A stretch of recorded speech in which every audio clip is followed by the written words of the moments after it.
Filming a short film is not an easy process. It takes a lot of time and effort and money. But if it's what you love to do and you feel like you have a story to tell, then it's probably one of those things that's going to keep you up if you don't tell the story. I have had the pleasure and blessing of making a number of small projects. And by small, I mean, small in budget, small in duration, passion projects and things like that. And oftentimes many people will ask me, what my process is. How do I go from A to Z? How do I go from an idea to an actual finished film?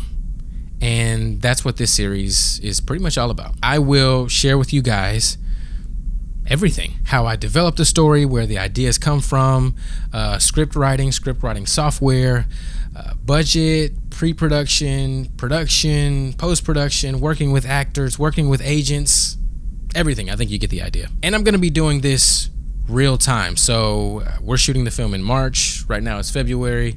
So I'll try to get on here and make sure that I'm making posts and keeping you guys updated about what the process is and how it's coming along. I will try to stay as consistent as I can because, obviously the priority is the film. So we'll see.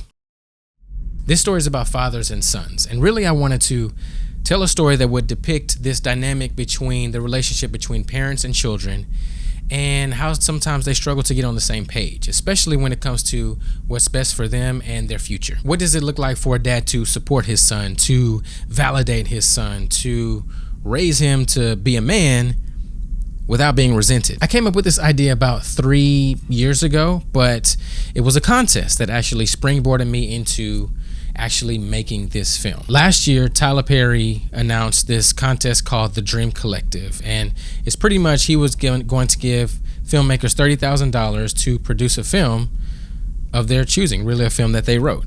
And I got really close, y'all, really close, but at the last moment, they told me that they were not advancing me to the next round. It was hard, won't lie.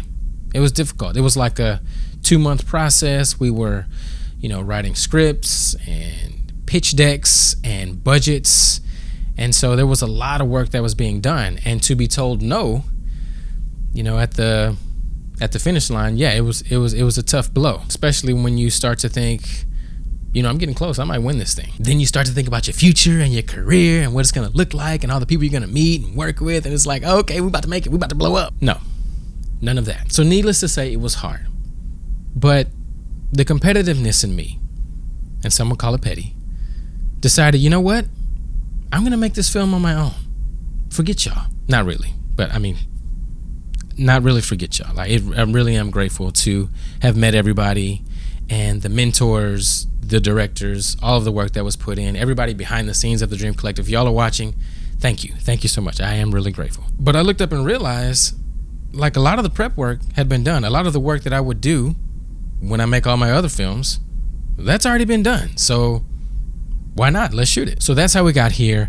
And that's what this series is going to be about, how I make my films. In episode 2, I want to talk about story and specifically screenwriting and screenwriting software. And I want to share with you some of the methods that I use and the resources that I have that have helped me to create compelling characters and storylines and develop scripts that have been, award-winning and have made me finalists in contests. So we'll talk about that. In the meantime, be blessed, stay inspired, and always shoot for the difference. I hope you all enjoy this series.